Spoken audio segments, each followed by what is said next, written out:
Le temps que notre invité s'installe, on a un petit problème avec son micro dans le moment. Je reviens là-dessus. Non, je peux pas faire de sondage pendant ce segment-là, mais je vais vous montrer pour l'instant la compagnie. Et là, ici, vous avez le prix de l'or. Pour ceux qui l'auraient pas vu tantôt, est-ce qu'on peut me mettre le graphique, s'il vous plaît? OK. Le prix de l'or, bon voilà, on voit que le prix de l'or a connu une très forte hausse en août, est redescendu en septembre et remonté en octobre. Bon, la même chose, montée en août pour les aurifères, descente en septembre, puis remontée fin d'octobre, début novembre sur les aurifères. Mais le titre de La Mancha a suivi le prix de l'or à la fin d'août, a redescendu avec le prix de l'or en septembre, mais là, on est coincé, on bouge pas là.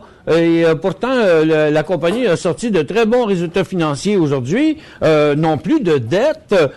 Ça range un petit peu d'un pays où ça va mal, mais je ne sais pas pourquoi les investisseurs n'ont pas réagi à la hausse. Bon, et maintenant, c'est prêt. On peut rencontrer. Je vous présente M. Dominique Delorme, président de Ressources La Mancha. M. Delorme, bonjour. Bonjour. Dites-nous, on a pas mal fait le tour de votre compagnie. On en a parlé tantôt au début. Chris nous a fait une présentation sur votre compagnie. On sait que vous avez beaucoup de projets. Oui. Et puis là, ce que j'ai dit moi-même tantôt à mes auditeurs, je leur ai dit, écoutons, est-ce qu'ils sont pas un peu éparpillés? Oh, éparpillés, je crois pas. On est en fait sur 2 continents, on va dire. On est surtout sur l'Afrique et sur l'Australie. Et puis surtout, ce qu'on essaye d'avoir, c'est à la fois une production solide, bien sûr, qui nous dégage du cash, des résultats, pour pouvoir générer et monter des projets qui sont un peu plus en amont, donc.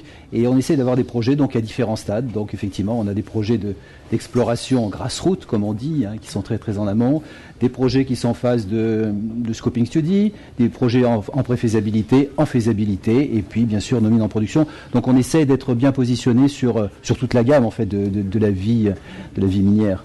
Vous avez présentement combien de projets en exploitation? Donc on a 4 mines aujourd'hui en exploitation. On a une mine en Côte d'Ivoire, une mine au Soudan, et on a donc 2 mines en Australie. Qui sont les plus grosses? Qui sont la mine de Fox Lake, effectivement, elle est aujourd'hui la plus grosse productrice. Donc il y a 2 mines dans la région de Kalgoorlie qui sont à côté l'une de l'autre. Et vous avez combien de projets en voie de réalisation? On pourrait dire qu'il y en a qui sont que de l'exploration. Oui, voilà. Est-ce qu'il y en a qui s'approchent de réalisation? Alors, disons que le projet, aujourd'hui, le projet qui est sans doute le plus avancé, le plus mûr, est celui sur lequel on compte vraiment dans les années qui viennent pour passer d'un producteur junior, comme on est aujourd'hui, autour de 125 000 onces, je pense, cette année, ou 130 000 onces, pour atteindre les 350 000 onces, qui est notre objectif pour 2015. Notre projet phare, donc, c'est un projet qu'on veut développer au Soudan, à partir donc des gisements qu'on exploite aujourd'hui. Et donc, on a des projets d'extension et de développement d'ici à 2015. Et la situation politique au Soudan, étant donné que c'est votre plus gros prochain projet, oui. Elle est comment? Est-ce qu'elle est favorable? Oui, alors c'est une question, vous en doutez, qu'on me pose souvent. Oui. Moi je suis, ça fait au moins 15 ans que je vais au Soudan. Il faut voir qu'à travers les sociétés françaises qui ont commencé l'exploration au Soudan il y a 40 ans, etc., on a des liens qui sont quand même très très anciens, donc avec les Soudanais.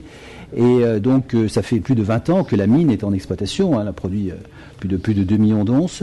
Je dirais qu'on a toujours eu de bonnes relations de travail et que ça s'est bien passé. Alors c'est vrai que récemment, donc il y a une situation particulière, enfin qui est d'abord la fin de la guerre entre le Nord et le Sud. Ça, on l'oublie parce que l'accord a été signé il y a quelques années, mais enfin c'est déjà quelque chose puisqu'il y avait 20 ans de guerre, et que depuis donc le gouvernement du Nord-Soudan, nous allons dire, a respecté ses engagements, qui étaient de faire des élections, de faire un référendum pour la séparation du Sud et d'acter la séparation du Sud. Donc ça a été fait le 4 juillet. Donc voilà, aujourd'hui les 2 pays sont séparés, le plus grand pays d'Afrique s'est coupé en 2. Vous imaginez, c'est quand même pas facile. On imagine si le Canada ou la France se couper en deux d'un seul coup. Bon, on imagine que ça frotterait peut-être un petit peu, juste à la limite, ça a failli. Ça a déjà failli.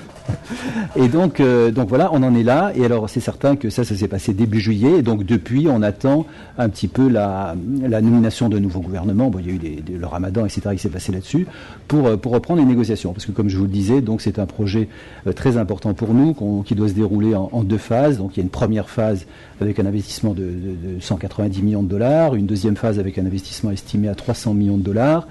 Et donc qui devrait, encore une fois, nous permettre d'atteindre cette taille qu'on considère comme critique au-delà de 300 millions en 2015. On sait que vous avez quand même passablement d'actions sur le marché. Je pense que c'est 300 quelques millions.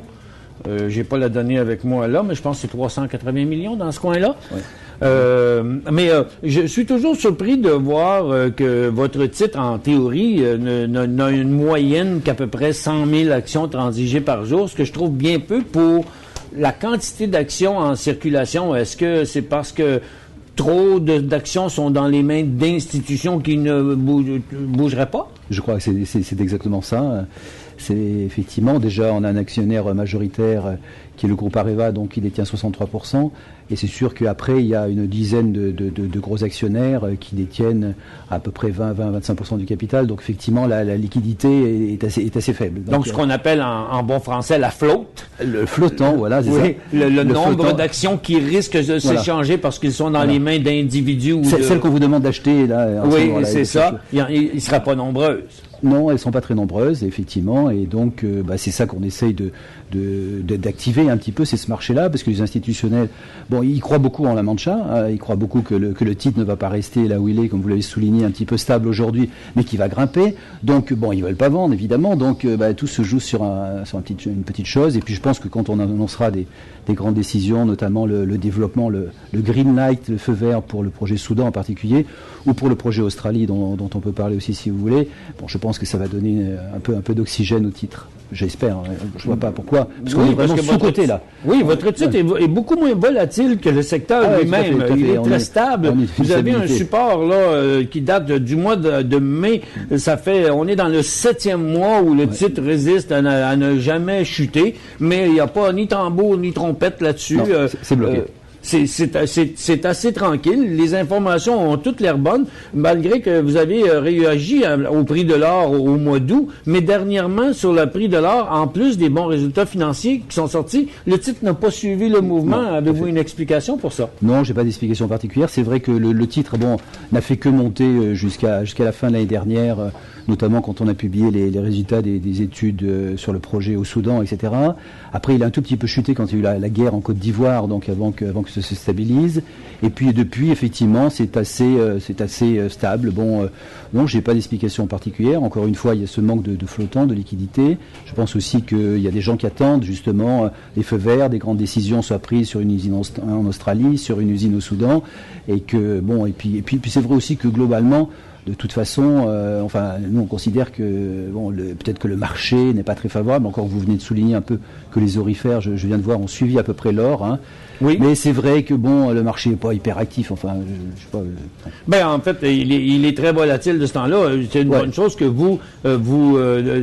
que le titre ne l'est pas volatile. Dites-moi, étant donné que vous avez plus de dettes et que votre objectif est toujours plus de profit, dans le fond, vous parliez de passer de presque doubler le nombre d'onces au cours des prochaines années, tantôt. Oui, presque triplé, oui.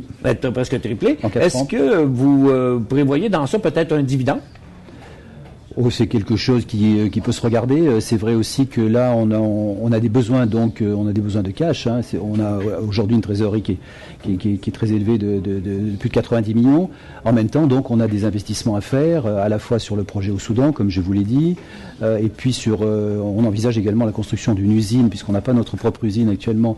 Donc on voudrait construire une usine en Australie qui soit placée entre nos deux mines, justement, donc, pour traiter notre propre la marge de profit. Bien sûr, pour augmenter la marge de profit et également pour augmenter les ressources. Parce qu'évidemment, si aujourd'hui le traitement en Australie se fait dans une usine à l'extérieur à Façon, donc ça nous coûte un peu plus cher. Est-ce que c'est loin de votre mine? Non, c'est à 25 km, mais enfin c'est un minerai qui est pas à très forte teneur, donc ça nous grève un petit peu quand même le coût d'exploitation. Donc si on pouvait baisser ce coût, on baisserait la teneur de coupure et donc on pourrait effectivement avoir, notamment sur la mine, sur la carrière, la mine à ciel ouvert de Whitefall, une extension des ressources qui serait importante et qui nous donnerait donc une durée de vie beaucoup plus longue dans la région.